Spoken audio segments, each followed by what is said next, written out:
with the freshness of this moment here together, I feel called just to let everything that I had planned go and just to enjoy hanging out in some freer space together. And, just let's start with a go round and see where each of us is. And all of you have been here before, you know what to do. And feel a little bit more freedom to express what's going on in you right now, given that there's fewer of us to share the available time with.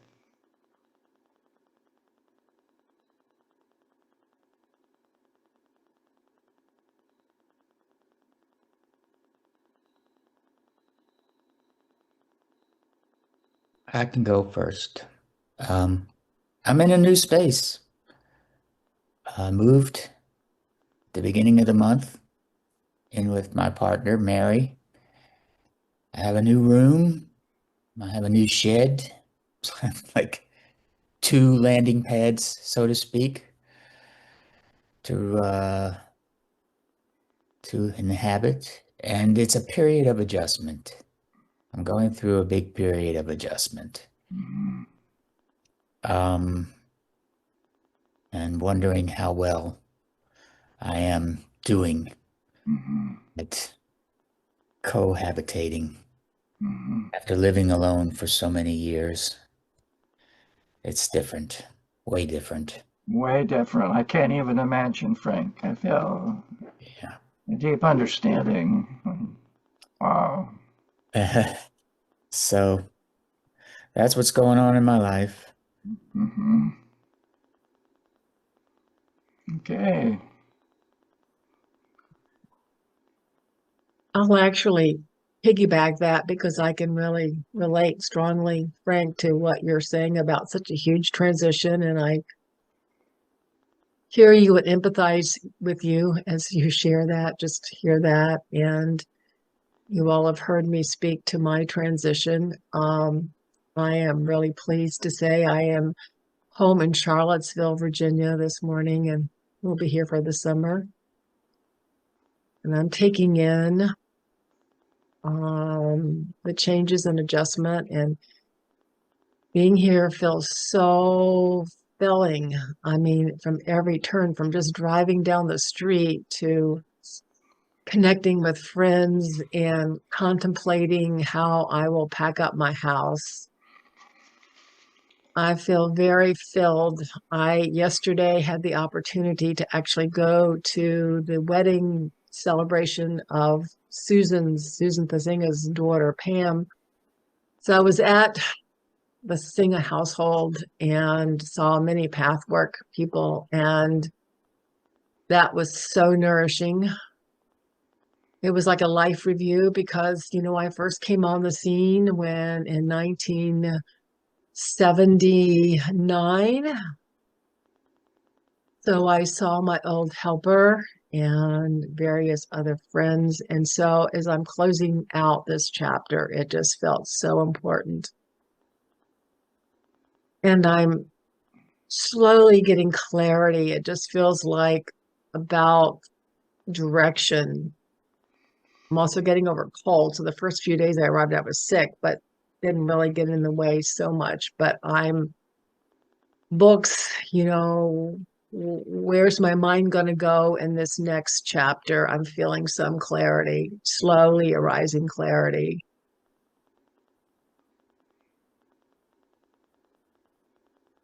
I think that's kind of it. Thank you for listening. I'm so glad to be here and so appreciative of your witnessing my process. Hmm. Welcome, Chris. Thank you. That gradual unfolding is so powerful.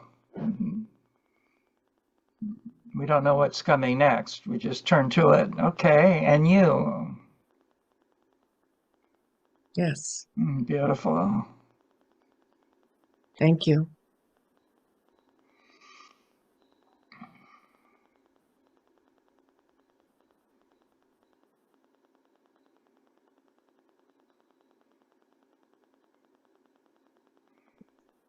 Good morning, I guess. Well, I'm still in Florida and have been now for a couple of months. A couple of weeks from now, I'll be going back up north to New York. Excuse me, I have to take care of a few things. When I have to upgrade my license to be able to travel to get on the plane now that they have what's called Real ID. And I go back and forth every few weeks, New York, Florida. So one might say I'm constantly in transition, but I'm accustomed to that. And right now I'm in a place called Yalaha, which I guess is an Indian name. It's in the lake region of Florida. It's very pretty, actually, all lakes and stuff. Very hot. It's all, yeah, it's now about 90 something, I guess. Um, Lots of flowers, lots of trees, really pretty. And I'm here with my partner. And I guess what I like about this place is, it sounds strange, the drive. The drive is lovely through backwoods and stuff. Real old Florida. And it's very nice, really. Um, and just a chance to walk around and see the vegetation. I have a couple of books with me, and right now I'm looking out the window. My partner put a statue down, and I see it looks like Cupid, but he's praying. Looks like a little boy, actually. It's very nice sitting here looking out at that. Mm. And Little boys are always welcome here. Little girls. yeah, well, actually, I'm bringing my little boy. I guess my little boy inside of me relates to the little boy outside, Hmm. because there's so much of the child in me that I've never really protected. And I'm becoming more and more aware of the inner child and how important that is, Hmm. and how he really needs me to be aware of him. Hmm. And actually, being down here, it's interesting. I even brought up this little boy that I'm looking at. It kind of reminds me of when I was a boy. So Hmm. anyway, that's pretty much it. And I appreciate being here. And it's nice actually to be here in the midst of all this vegetation and beauty. It's like another aspect of life. Thank you. Thank you, Stephen. Glad you're here. So, um, yes, so I'm Jenny Bond, and uh, I am experiencing some, excuse me, ever going deeper in my process, and currently working on healing some body discomfort in my back. And I just want to say that when I do the work, when I do processing in this situation, it's so remarkable how when I touch into my feelings, how it changes the sensation in my back for the better. And it's just, I just appreciate that I can speak that here, and that others might appreciate that. So I'm just in the middle of it, and appreciate being here.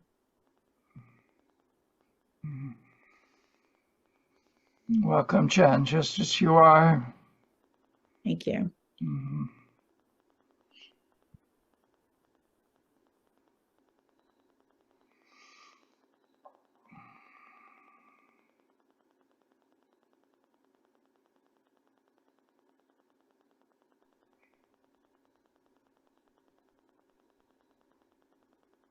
Um, well,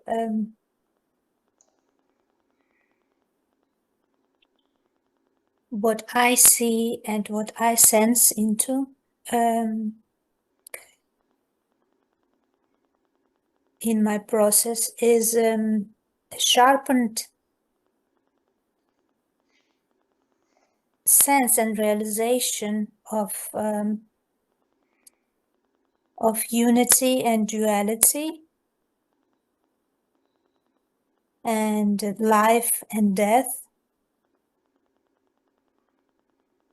and also connecting my sense of fear to that, and a very strong, I would say, realization of God's will, like what God's will is, and also in that connection really like really seeing my my grabbing, like my grabbing and wanting and my desire to control. And then really becoming aware. I'm connecting it very much into something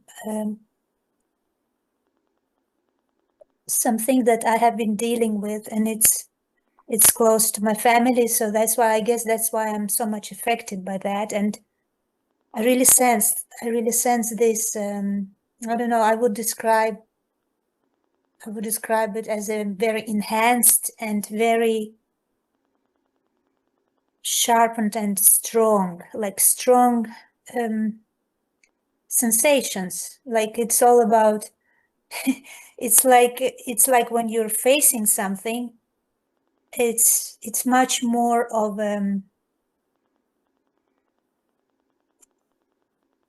you can feel it, like you can feel it. And I'm in a process of I was in a peak for maybe a week ago, and then I'm really sensing like I'm kind of calming down, and the curve is going down for me right now. So this is my process. And I know that I'm repeating myself, but it's kind of important for me. This, what is God's will? Like what is God's will? And me seeing myself, I don't know if I want to say my little self, really wanting to control. And this is just a sharpened sense and realizations in my life, like in practice. I'm practicing seeing that.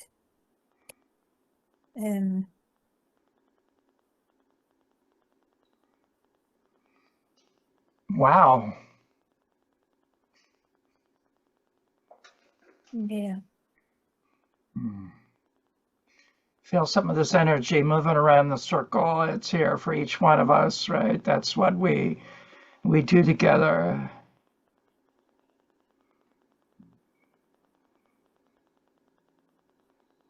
Deeply moves me, Saida.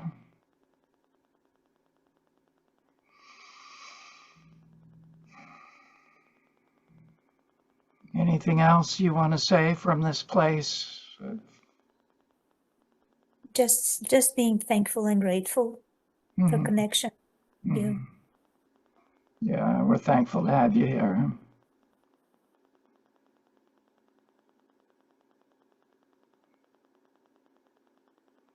I'd like to jump in here when I have a chance. Please, Dan, go ahead. So I am getting ready to leave for a trip to visit my sister, and I'm feeling a little self-conscious that I'm going to have my video off because I think driving in a car is very distracting for other folks. But just glad to be here and glad to see everyone. Welcome, Dan. Please, Ken. Oh, you're waving at Dan. Hey, Kent.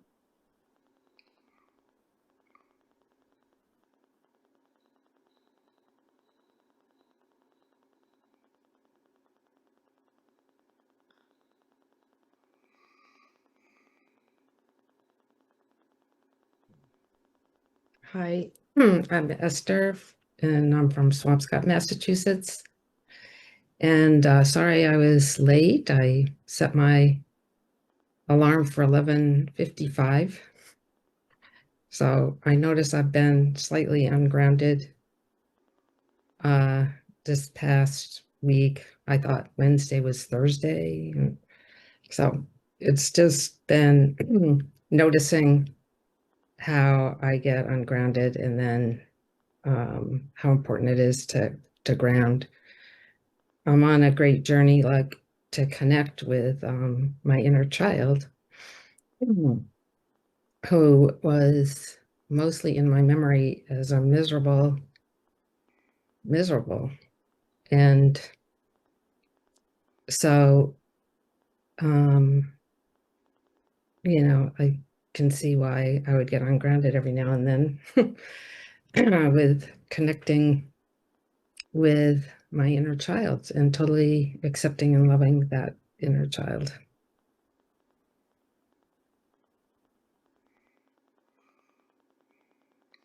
Glad you're here, Esther. Both of you, all of you.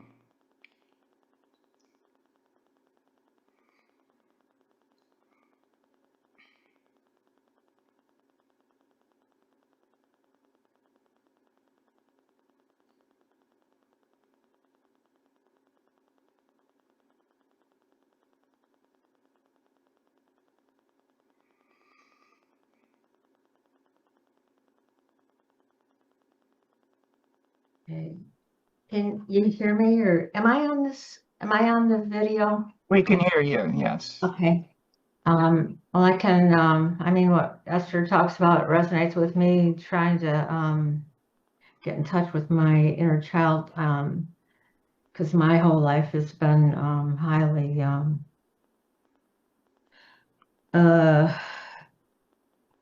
volatile, I guess.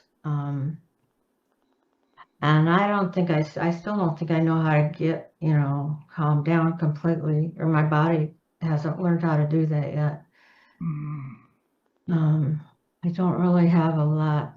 I can't really identify how I'm feeling other than anxiety. I'm getting outside more, so that's really helpful for me to get exercise and get my body moving again, build up the muscles and get my blood running.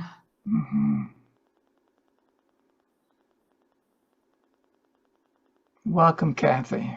Thank you. With all that's moving and maybe stuck in each one of us, it's all welcome here.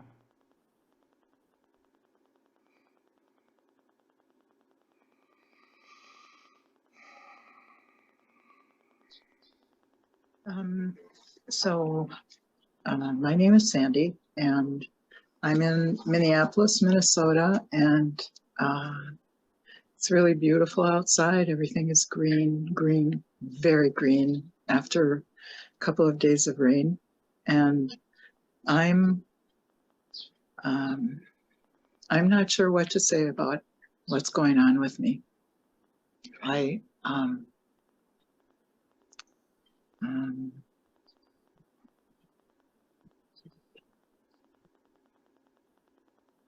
can say that I'm glad that I'm here and that you are all here. And I've experienced some kind of big upheavals in my life, and I'm just trying to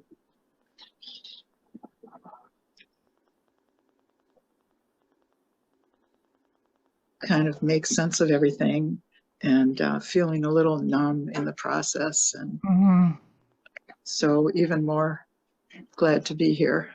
Yeah. for this space. Mhm. So thank you all. Mhm. It moves me deeply, Sandy, to hear what you share, and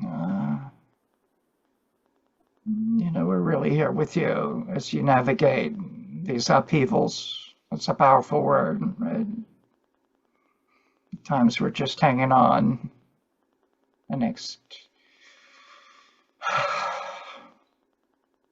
so humbling, our human journey at times.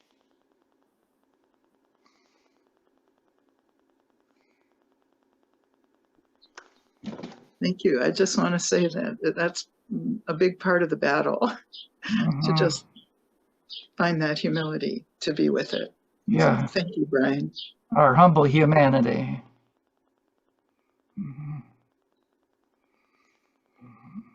Instead of our prideful pretending.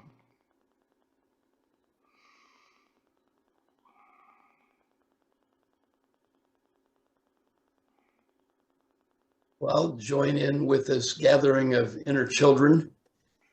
Very interesting that this theme is coming up, because I'm a member of a men's group that's been meeting for 41 years, twice a year face to face, and now monthly by Zoom. And tonight is our monthly meeting. And the person hosting it asked us to have a dialogue with our inner child and just see what emerged. So I've spent the last few days going there. And what I've come upon is the result of many years of work and self-understanding, but it now seems quite simple to me. There are three parts of my inner child. There's the core wound, and the core wound, which was a father wound, was that I'm inadequate. There's something terribly wrong with me. I'm inadequate, don't measure up, never will. And no matter what I do, that's who I am. So that's part of the inner child that's been dragging around with me for some years. As a result, there's a response to that, which is my unconscious belief.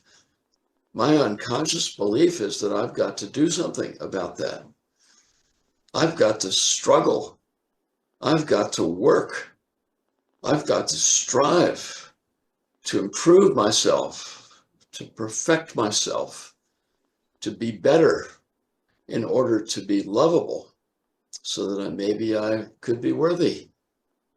So that's the second part. There's the wound, and then there's the response. And then the third thing that emerged out of my child was that I've got to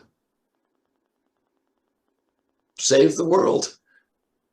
Kent has to be Clark Kent, has to be Superman. I've got to be Superman. I've got to take on impossible challenges, incredible challenges, and always solve them, save the world, solve the problems, make things better. Once I finish one of these assignments, then it's time for the next, over and over and over again. So that's my unwanted gift. So I have my core wound, I have my hidden belief, and I have my unwanted gift. So I've spent most of my life trying to be Superman. And that's what my child has to say to all of you. A year ago, I decided I wanted to break the pattern. It's time for Superman to retire. Superman retired. And I retired from my career at 82 and decided I would do something different. So I'm in a wonderful place of not knowing, place of being, not doing. And the only problem is, when I talked with my helper a few months ago, she said, you're still living in an either or world. You're either Superman or you're something else. You live in a both and world. As long as you are alive, Superman will continue to rear his ugly head, and you'll be challenged to find yourself wanting to get involved, get engaged, do something. So here I am, having just given a TED Talk on dying well, preparation for the end of life. And my little ego was very excited when I had 1,000 people stand up and give me a standing ovation 2 weeks ago. Superman's retired, but he's writing a book of memoirs, reliving his life, and it's very exciting. So I'm still coping with how to understand the childhood wound, not be driven by it, and find some balance in the remaining days of my life. So I'm just simply here. My mission stopped being a doing mission. My mission now is to be as fully present as I can be in body, mind, emotions, and spirit for as many moments as I can be each day.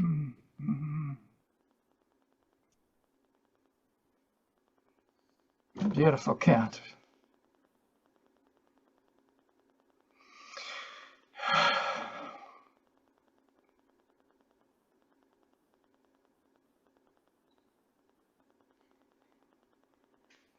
So everybody's gone. My name is Brian. I'm in Chapel Hill, North Carolina, in the U.S. And I'm just feeling all that everybody shared, moving around me, and also my own version, my own humble humanity moving in me. And part of that for me today is navigating intense physical passage, chronic illness, and feeling weak. And all I can do is be here with you without doing. And so I was struggling with this in my morning meditation. The voice came in really clearly. You don't have to do anything. And of course, my mind wants to argue with that. I'm facilitating the group. They're coming expecting something, yet I'm trusting the guidance, and today I'm turning the group over to all of us and each one of us. And I welcome the child in each one of us here today.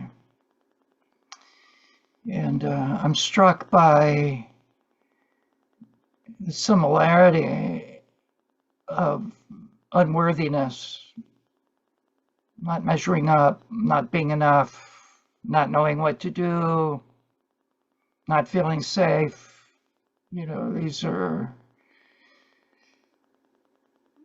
all very real to me. So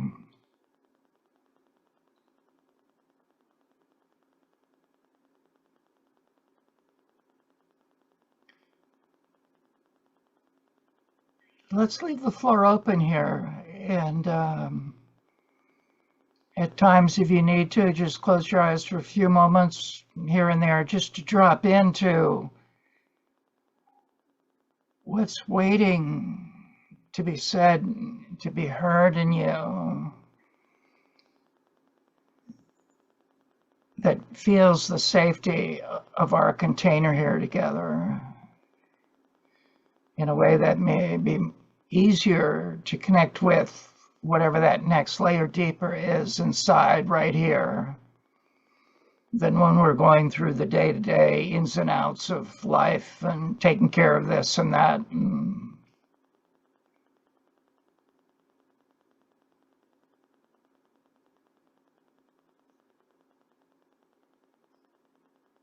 So, Brian, I'd just like to say that I'm really touched by your comments about trusting your guidance to not have to strive or do anything this morning. And I really welcome that. I'm glad you came to that, just that you are very loved. You don't have to do anything to earn it. Yeah. Thank you, Chris. Yes. And I just also want to say to Kent, it was so good to see you yesterday. Really meaningful to have connection. Mhm. Yeah, I'd like to jump in. You know, I came upon a book, maybe 30 pages, and my initial reaction was, what am I going to learn with a book of 30 pages? Essentially, it was let go, let God. That was the whole book. That the universe is safe. All this striving, worrying, to do, to not to do, and on and on and on. Just say, you do it, God. I'm giving it up to you. Wake up in the morning and say to the ego, well, ego, you're out of a job. God's doing it. Or the universe, or whatever resonates with you or with me. What resonates with me is I say, Father, for some reason, Father, my father, human father, was never very good for me, not very kind. So, but this Father is benevolent, and he knows, could be a she, but he knows, and he has always guided my life. And my life actually, in many ways, has turned out quite well. And, you know, I sit and I kind of look at things now without a jaundiced eye, but just look at it. And I'm sort of involved in what's called a Course in Miracles. And then supposedly there's a sequel, A Course in Love.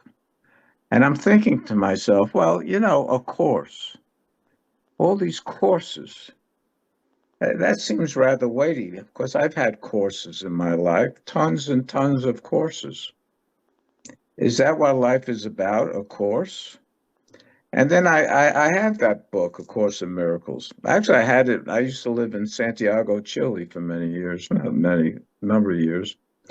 And I left the book in my car when I came back to the United States. And this was lots of years, but I'm back to it.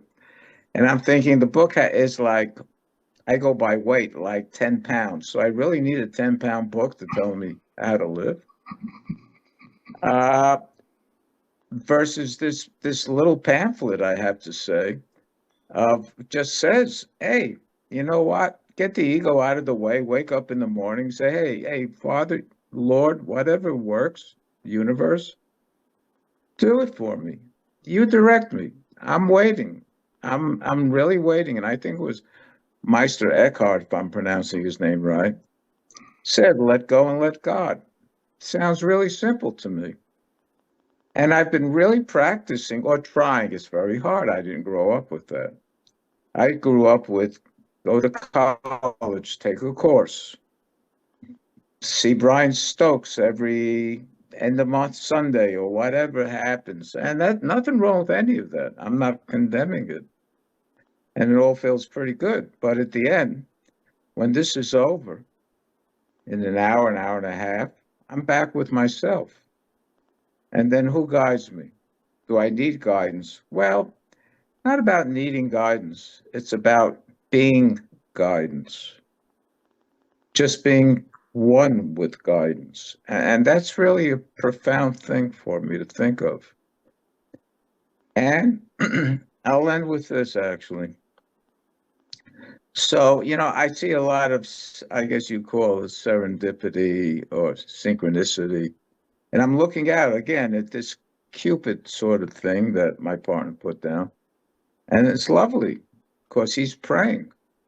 And how did I decide to be sitting here looking out at this and saying, that's my inner child. Look how sweet he is. Look how wonderful. I didn't plan that. It just happened to be. But it seems to me I was guided to it. And, you know, I have a friend who's very, very, quote, spiritual. And she believes a lot in energy work. And I'm not against any of that. And I'm not a disbeliever in it. She said, you ought to try her. She's really good. Well, I'm looking at my friend and I'm wondering, like, for one thing, she has a pacemaker. And her body doesn't seem to work that well. Well, if all that energy was working so well for her, what do you need a pacemaker? I don't know. God can do anything. But she doesn't really ever talk about God and letting go. It's this woman that she's working with. So I went to this website, and what galls me the most is these people that say how they're very spiritual. And this woman may be very spiritual, whatever that means. I don't know what that means. But she does a lot of body work, energy work. And you can sign up for this energy work. It's an 8-week course. And she has a price of $9.88 or whatever. And that's immediately crossed out. Wow, I'm getting a great deal. Now I could do my energy work and heal myself for only $345. Wow, that's so much better for only $345. And if I just make a one-time payment, it's $280. So I could get in, and I can afford that. I could get in on energy work at $280. Well, I have a choice here. I could pay the $280 and do her 8-week course and come out as so many other courses I've been involved in and be exactly the same as I was before, lost, anxious, or I can just let it go and say, you know what, Father, you do it. You're a lot smarter than me. You handle it. And you know how much that cost me? Nothing. Mhm. So I ask you, what's right? I don't know. But what I'm trying to do is just let go and let God. Mhm. As simple as that sounds. Mhm. And there's a part of me that says, you know, you're kidding yourself. It's too simple. Really too simple. You need an 8-week course to really get it. And when that's finished, you need a 10-pound book to struggle through with a group of people of 20. There's nothing wrong with any of that. To keep talking about it for 3 years or 10 years or whatever. Again, nothing wrong with that. Why don't you just let God? It's free. Mhm. And the energy's here for you. Yeah. Anyway, thank you for listening. Thank you, Stephen. Distilling it right down to the essence. Well, this is it, my dear friend. Mhm. Bottom line. Mhm. It occurs to me that it's all a question of faith. You know, I mean, to let go and let God requires in my mind, in my heart, a monumental amount of faith. And I don't believe I have that monumental amount of faith. I'm still trying to control the narrative, you know? Yeah. And this is what I struggle with. To me, faith is like the fourth divine attribute, but it has to be cultivated. Courage, love, wisdom, faith. And I'll be honest, it's a lot of faith missing from my equation, you know? And I really think that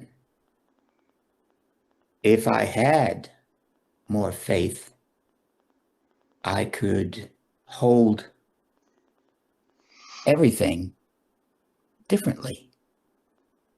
You know, I mean, I could hold my story and my images and my pain and my grief. I could hold all of that differently so that it wouldn't be so heavy.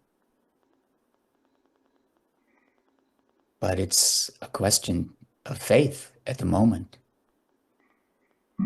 And I kind of heard when I was listening to Saida, it felt to me, it brought up to me.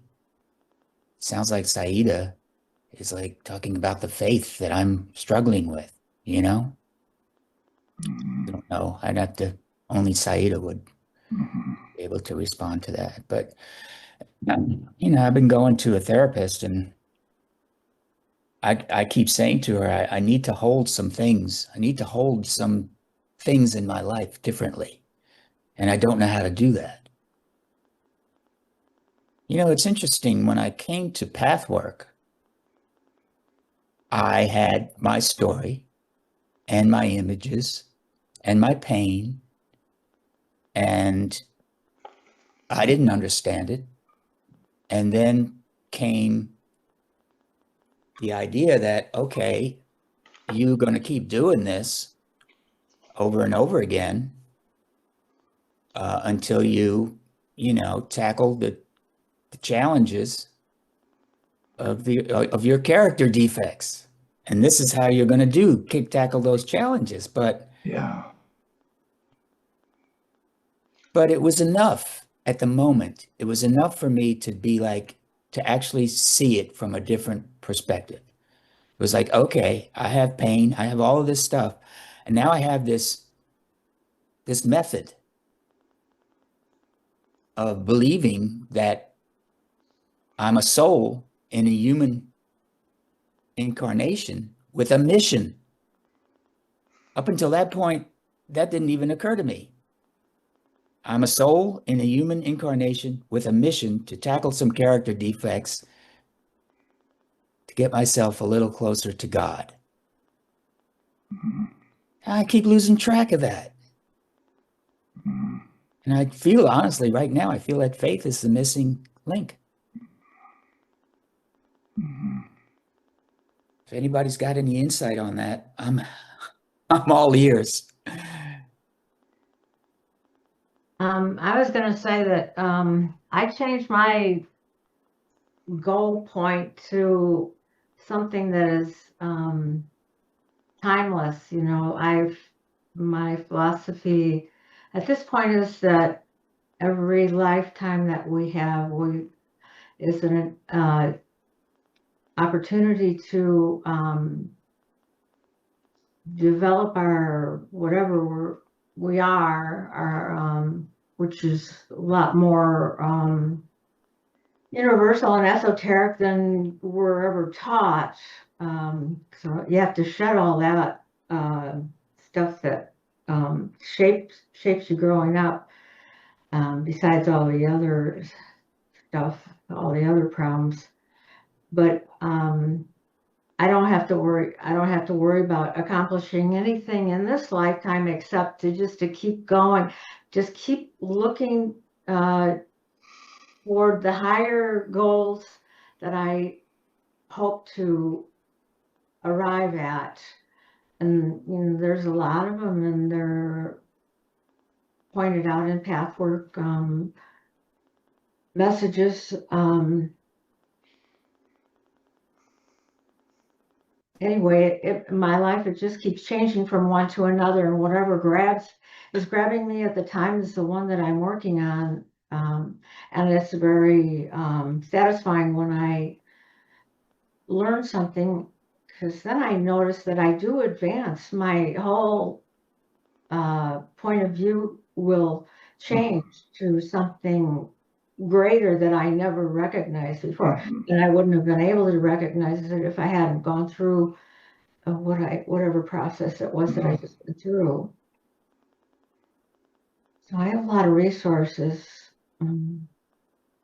but you know, basically, Pathwork has got the same agenda that I do. I really don't know where it lies on eternity, but that's what I find to be most helpful for me, and realistic, honestly. I do listen to somebody who talks about this stuff, so, and he gives me confidence, because he's a very believable person. He's a student of well, he interpreted oh gosh. And how about the faith, Kathy? I'm really interested in what you want to share around faith. Follow up on Frank, your own faith as it comes and goes. Okay. Yeah, it comes and goes. Like right now, I can't think of anything in particular, just that what you were talking about struck me, that this is something that has been a problem for me in the past. Okay. And let's see, I'll try to, I don't know. Am I not loud enough or? No, you're loud. You're fine. Okay.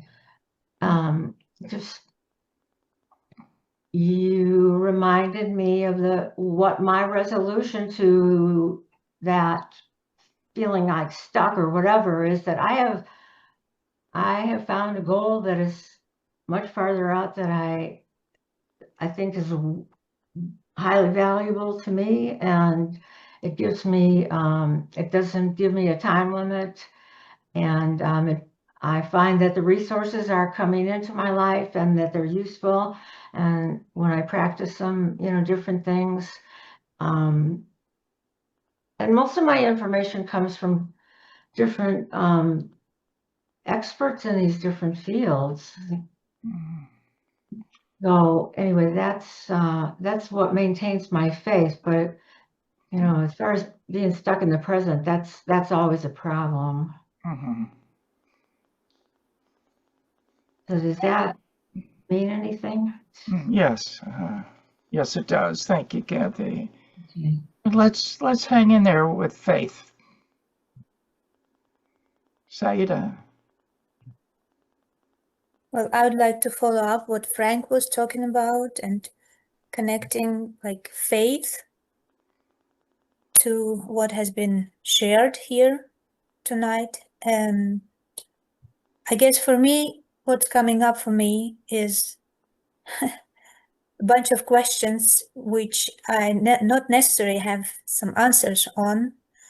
And first and foremost is my question about like faith in, and then question, faith in what? For me, it's like having faith in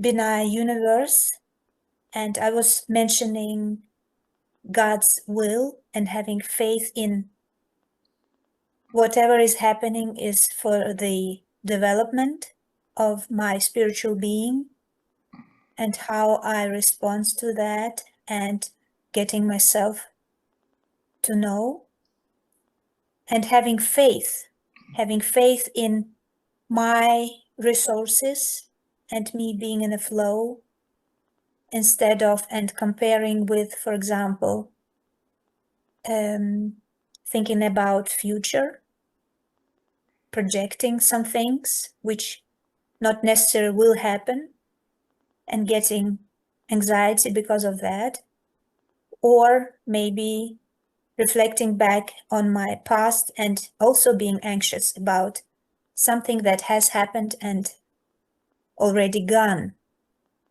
So for me, I guess it's having faith in my ability and really like believing in myself. I think for me, it's all about that. And from that comes my belief and my faith in the universal, like looking at the things at a much broader and higher perspective and looking at things from the above. And also like what I very much associate faith with is Christianity, like Jesus Christ, and there are also some lectures on that in, I think these are the creation lectures, because when the guide speaks about Jesus Christ, it's all about like, it's the key word here, how I see it, is faith, like being faithful. And this is also what I can see is very much reflected in Christian religion. So for me, again, like having these questions popping up in my head and then kind of having this exploring attitude to that, and in that way exploring myself, like my inner self, and also my wish, like being open and not maybe kind of being limited and restricted by my former beliefs. So that's a tough one, I know, but just using my awareness.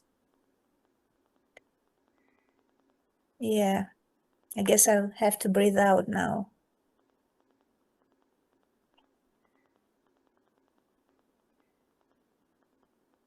Thank you, Saida. Frank, I saw you nodding. Yes, I was nodding about the breathing out. When I listen, sometimes then I can see that I'm all breathing in when people are speaking, and then at the end, I have to breathe out with them. Mhm. Yeah.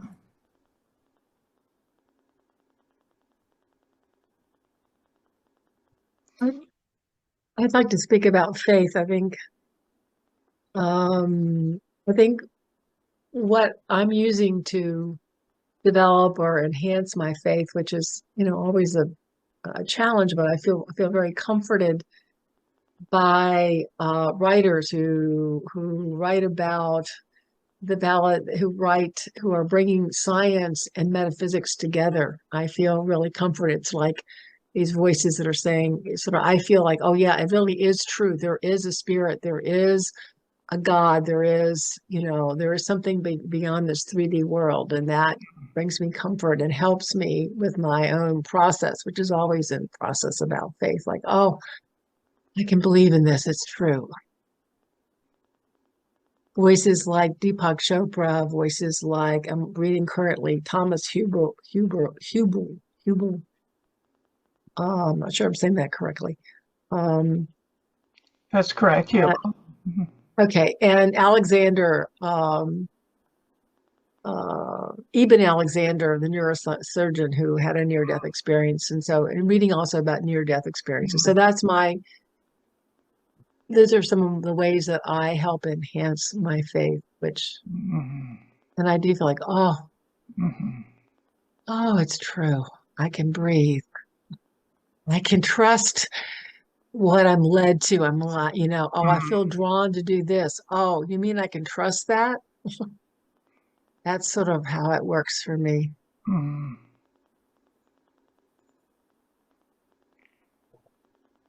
Thank you, Chris. I wanted to add that the way I can trust is because I feel love from whatever it is that I'm looking to for advice or information or wisdom or comfort. And I do see that the world is primarily, the God is love, and that the universe is primarily love. I have other theories too. Like I think that that things are changing to a more positive overall trend or goal, and so that gives me hope.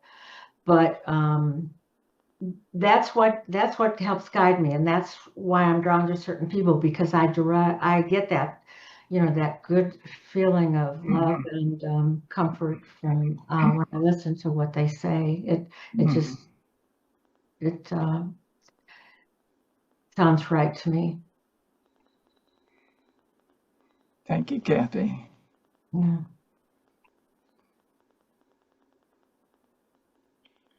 Anyone else on faith? I could try.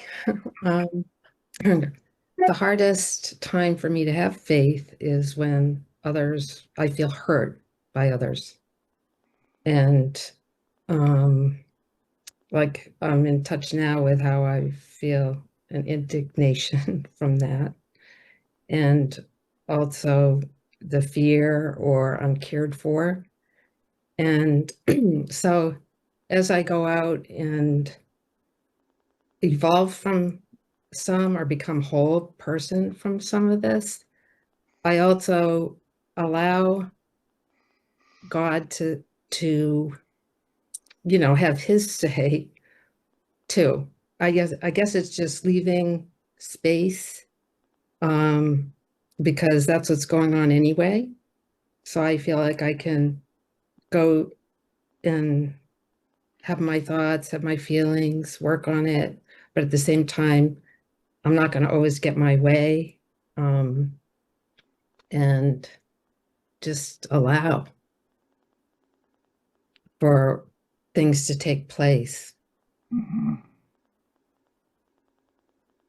Like that's more of an outside kind of God, Mhm. which is also inside. Mhm. Thank you, Esther. Yeah, I'd just like to add about faith. I certainly didn't grow up with faith. I grew up with, there's no such thing as anything out there other than take care of yourself, be smart, and try and survive. And well, that still exists to a large degree. However, I'm just tired of the fight. And when I go to God and say, you lead me, there's a part of me that says, I don't even think you exist, frankly. So who am I talking to? I'm just talking to myself. And then there's a part of me that says, well, what difference does it make? Just throw it out there. It actually might work. And it might really be a God. So, God, you know what? I don't have a lot of faith that you really exist. So you help me in this area. There's just another problem I'm leaving to you. Mhm. And it's very interesting. And God does respond in a way that's quite interesting. God says, well, you know what, Stephen? You're not so young. You're actually an older guy right now. How does your body work? Do you understand that? I don't have faintest idea how anything works. I know it exists, parts of me. But if I had to control it all, I'd be dead within 20 minutes. Something inside of me is working. I don't know what it is. And I do look at NDEs, I guess, near-death experiences, and kind of reaffirms that there really is a God. So I'm being led to develop my faith, but I don't just say, well, you know what? I don't believe in anything. I'm just going to go to God. Yeah. I also bring up my doubts about faith and that does God exist, and he or she, it, whatever, is leading me. And as I speak, I'm looking at that little statue of the boy who led me to this statue in a place called Yalaha in 2025. Like, really? I have no idea how I really got here. I drove for sure, but I have no idea how I would end up in this place. And I'm not ending up, but just here today. Anyway, so little things like that kind of create baby faiths. And maybe when I add it all together, it's like, yeah, okay, I believe. I'm turning it over to you. Mhm. So anyway, that's my Mhm. faith story. Thank you. Thank you, Stephen. Please, Jen. So I recognize that what I'm about to say is not profound. So I've had many experiences that were faith affirming or my belief affirming. In those moments, I am, where something comes together, makes sense, or I'm doing processing work and it's just so helpful, and I can see the connections that make it easier to have faith. And then when I'm down in that valley and things aren't going the way that I had foreseen, hoped for, calculated, whatever, yeah, that's when it's hard. Mhm. So I just want to share that. Thank you, Jen. That sounds quite profound to me. Really, the valley, that's where we stumble and struggle. Thank you.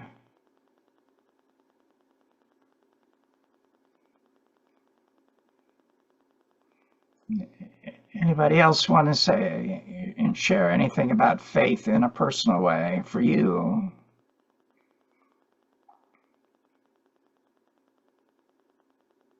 Well, I'll just add that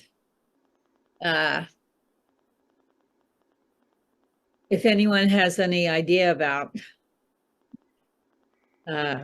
resurrecting faith when you're in the valley, let me know. Yeah.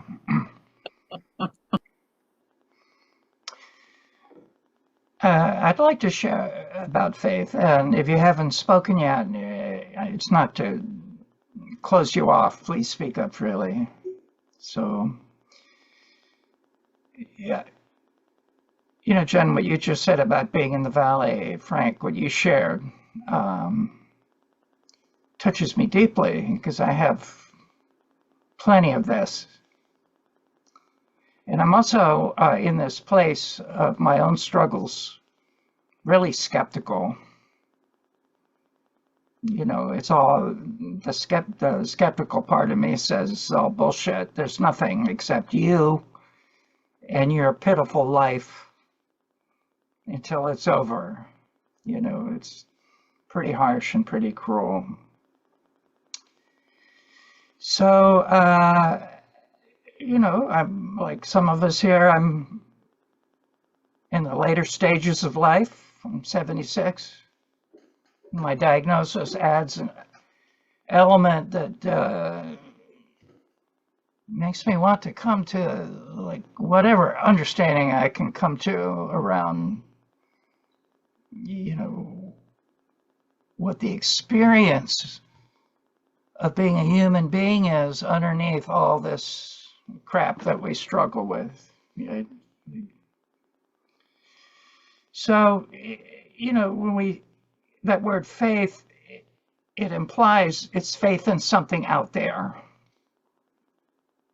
It also gets mixed up with the word belief, like I have to believe something to have faith. And what I want to share is what I've discovered for myself is I don't have to believe anything to feel faith. Really, to feel faith, the only thing I need to do is turn to the human being that I am in my struggle and just feel authentic, deep compassion for the struggle. Just to see how hard the struggle is right now for me. Somehow in that moment, I'm having an experience of not being alone. The one who feels alone, who's so totally caught up in the struggle and things not working out and all the harsh statements of I've wasted my life and blah, blah, blah, blah. And what I wanted to say, Frank, is there's something archetypally human and profound in our struggle with finding our faith. This is at the heart of any deep, authentic spiritual journey. When you read about people who've really grappled with this, there's a lot of darkness that, you know, we're stumbling through on our human journey. And just that turning to it with kindness, like, wow, I see you're really lost right now. Full stop, without offering advice or saying, why don't you try some yoga or some kale or, you know. So, you know, I'm saying a lot, but let me try to make it more crystal clear, which is the lack of faith is when I feel alone. That's the worst feeling for me, is to feel all alone, completely alone, right? Doesn't matter how many people tell me they love me or, you know, that in that moment of turning to that part of me and just saying, I'm here with you, That's what faith means. I can feel something with me. What is that something? Well, I call it love with a capital L. And I would say here that when we use the God word, love and God are the same thing. So, Frank, to really honor your struggle and around faith, and I'm not a Christian yet. I have a personal relationship with Jesus Christ, and not in a religious way. And I can tell you the moment that became possible after a lifetime of skepticism from religious wounding as a Catholic, it's when it really sank in that Jesus is there on the cross, dying, and says, "Father, Father, why have you forsaken me?" Wow. That gives me room for all my own skepticism and despair and cynicism and doubt, feeling abandoned, feeling all alone, right? And, the gospel tells us that just shortly after saying that, he also said, "Into your hands I commend my spirit," and just let go, right? So, we can all have understandings why Christianity is such a powerful force on the planet for good and for evil, equally so, right? And I would say that this moment, these two statements, is at the crux of it. And he accepted himself as he was in that moment, right? The lack of faith. And as we do that, that's where the faith comes in. Because what we're saying when we accept ourselves is, I don't believe anything, yet somehow I have an experience that there's something more to me than the hell that I'm in right now. Yeah. And that's my personal definition of faith. When I have that experience, there's something more to me than the hell I'm in right now. It's very personal. You say all the things that we can study don't really help us in that letting go. And as humans, that's the great struggle, to let go. So what I'm offering here is that accepting where we don't want to let go, we let it go.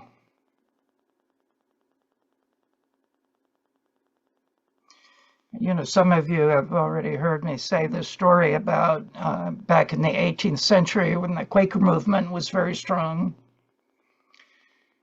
And one of the teachers was Carl Fox, and a student of his was William Penn, a soldier, very proud of being a soldier, carried his sword everywhere he went, very dignified, well-dressed, the whole persona of being a gallant knight. And as William Penn kept studying with Carl Fox and very moved by the pacifism and the nonviolence in the Quaker movement, he asked Fox, "How long can I wear my sword?"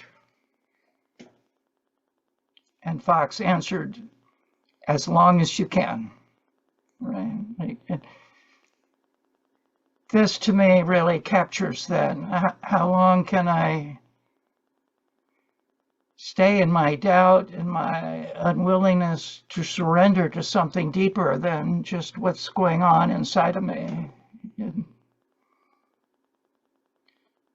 It's at that moment where we've just tried everything else and we're just exhausted. That's when we let something in that we were keeping out.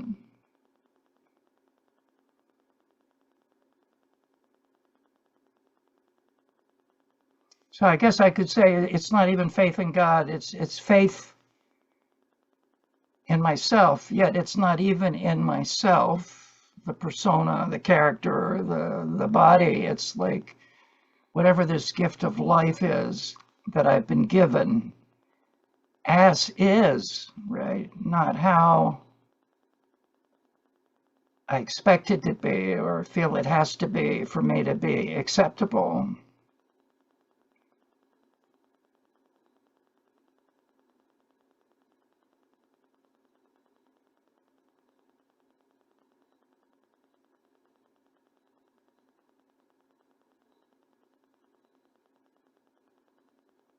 I wanted to say that I think that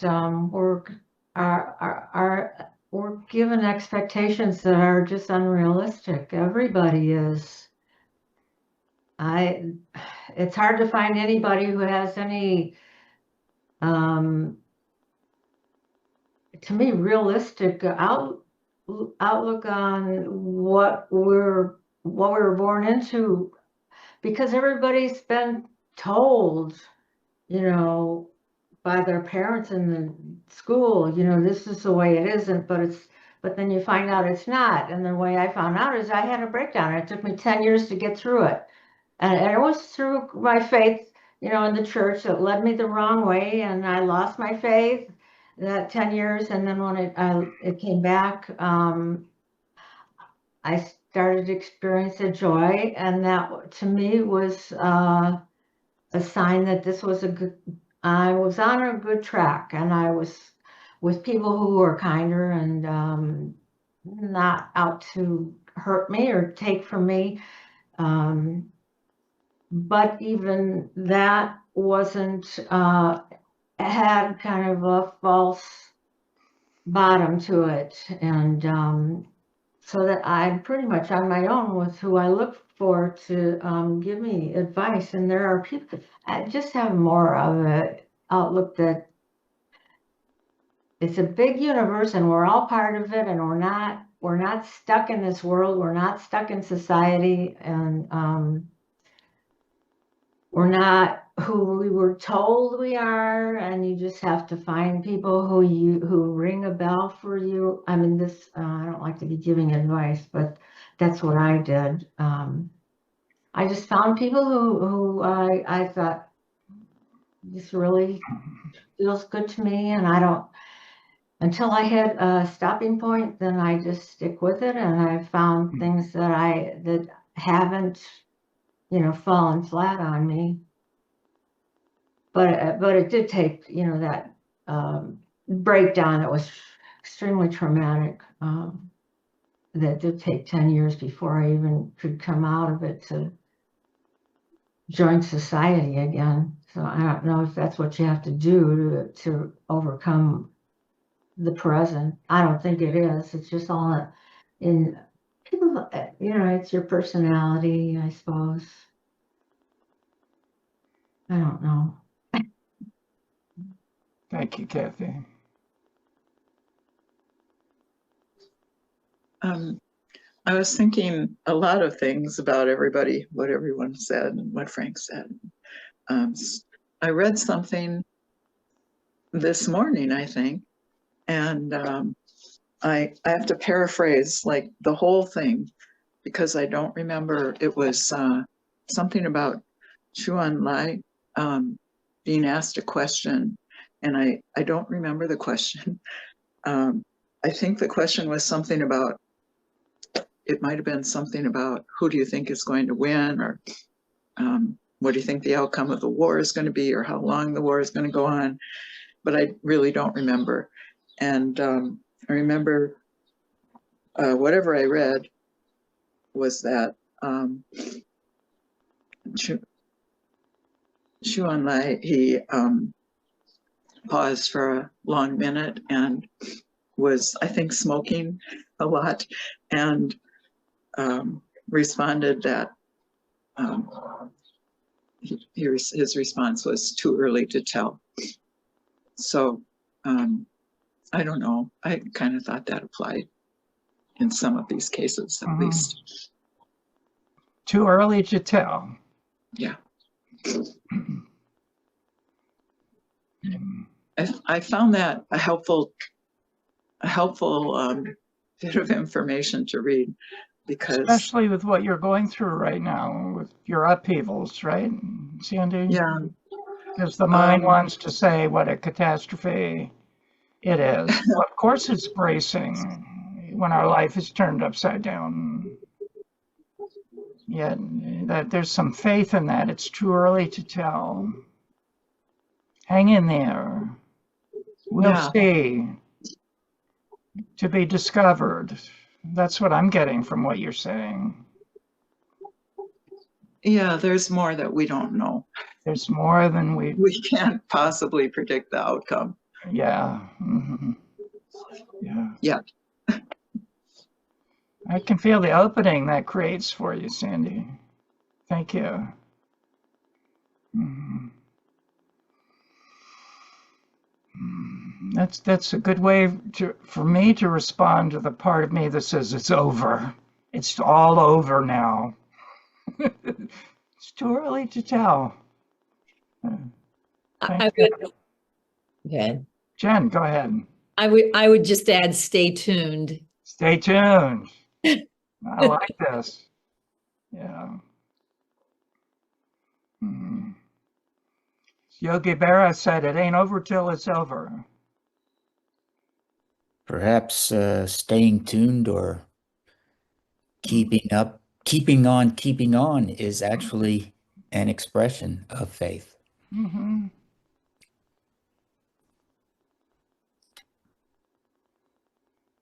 So Frank, you've done a lot of that keeping on in this transition, right?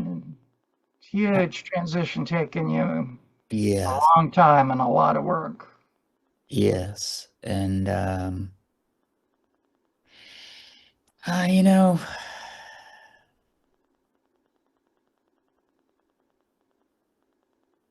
kind of put my nose to the grindstone, so to speak.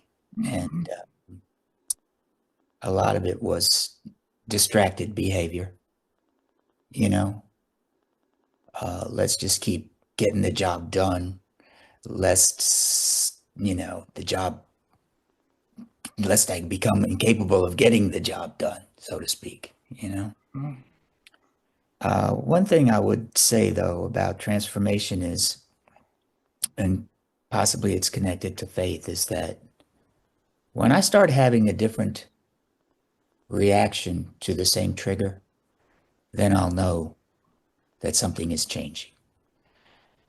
But lately I've been having the same reaction to the same trigger over and over and over again. Mm-hmm. And that's what's got me, really concerned. Mm-hmm. And that's why I'm looking at the really deep parts of the equation. Mm-hmm. Yeah. So can you just state directly what the reaction is? Anger. Mm-hmm. Mm-hmm. Anger. Mm-hmm. It's almost like I'm scared of my anger, because my anger is so intense that it feels like it's something that was uncontrollable, let's say, in a past incarnation, and I may have committed some egregious act in connection with this anger, and I've come back again to have a different go at it. Yeah. So what about our understanding in the pathwork about anger being hard pain, and the greater the hard pain, the greater the soft pain underneath it. We can't control our anger. We can manage it to some degree, yet people around us feel it even if we don't act it out. And occasionally we do act it out. To be going down underneath, what's underneath it in this case, with this anger, right? With this repeating reaction, like, what's the soft pain? Oh, I would say probably sadness. Yeah. That sadness again, that bottomless sadness, that oceanic sadness.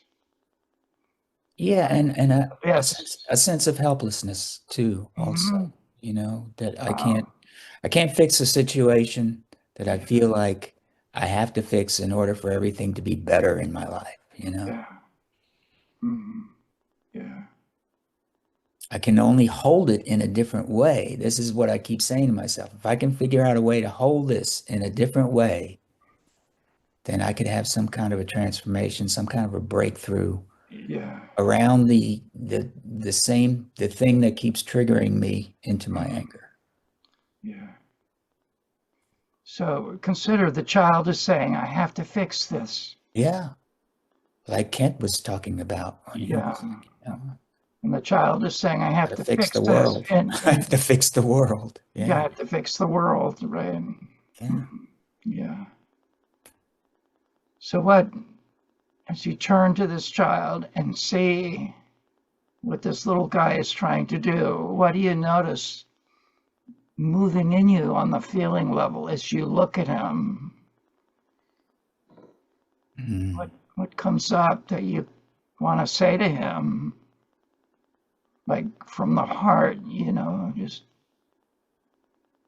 not Keep the head. keep the faith. Mhm. You know? Mhm.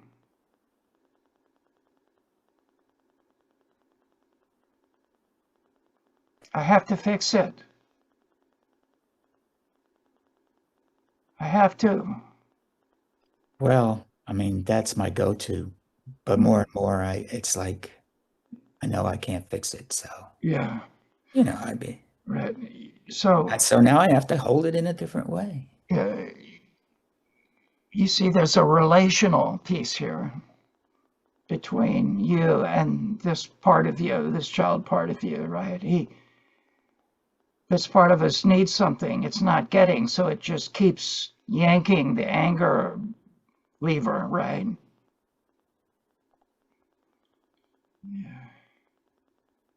Yeah, I don't think I'm unique in this aspect at all. Yeah. Mhm. You see what we're considering here, though, that there's something very specific this child has never gotten, that it's still waiting for, and it's mad as hell that it's not getting it. Yet, at this stage in our life, the child is the most angry at us, the adult, right? The child says, you're the one who should know. You've been there the whole time. Mm. Right. You should have straightened this out a long time ago. Yeah. And what about all those pathwork people? They didn't help you either, right? We're still here. Well, I understand that it's a Yeah. circulative path. Yeah. You know, it is. Mhm. If you got it all fixed in the first year of pathwork, it just, Yeah. I think that would be. So let me try to prime the pump here around what the child is waiting for. Okay. I mean, I'm speaking to my own child here. I'm so sorry. I'm so sorry. You don't deserve this. This is not okay. I'm really sad you have to go through this. It's totally unfair. You see, it's not even the words that I'm saying. We all have our own words that are waiting. It's the energy of just, you know, I'm sorry, please forgive me, I love you, you know.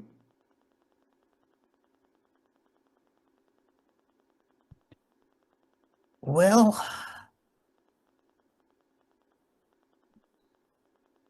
I feel like there's a place beyond that. You know, there's a place where the adult self doesn't need to apologize to the wounded child any longer. He just needs to hold it all in a different way. Okay. You know? Who? Which The one? adult. The adult. Mhm, mhm. The adult can hold it all in a Okay. different way. Then the wounded child would probably feel, wouldn't probably even, would probably also feel it held in a different Yeah. way. You I know? think we're sharing the same thing, just with different words. Probably so. Yeah. So, uh, time to come in for a landing in a minute, and let's try this. Let's let the eyes soften for a moment, and just visualize ourselves sitting with the child inside of us.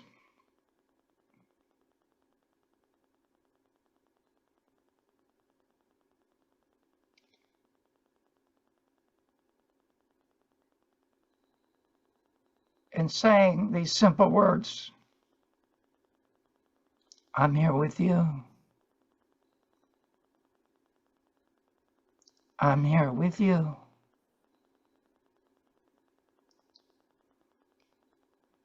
And taking ourselves off mute and coming back to everyone else here in the circle with you, and saying in different ways, I'm here with you. I'm here with you. I'm here with you. I'm here with I'm here you. with you. We're all here with each other. I'm here with you. Here with you.